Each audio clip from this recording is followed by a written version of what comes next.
At bukod diyan, patuloy din ng naging testimonya kahapon ni NBI Director Melvin Matibag. Yung pagtatapos ng cross-examination, no?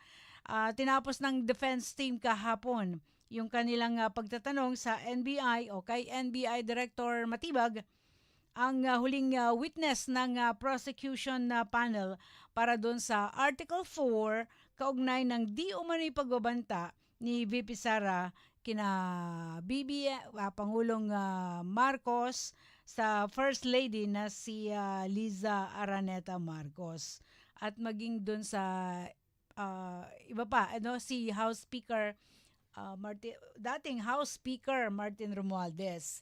Umano'y hitman, binanggit ni Matibag na gawa ng binuong Special Task Force ng NBI at bumaba sa mahigit o mas maliit na 20 katao ang listahan ng sinasabi pinaginalang hitman. Pero batay naman sa defense, wala namang nakita, no, na nangyaring kaguluhan o ika nga yung sinasabing pagkakaroon ng banta sa naging buhay ng presidente.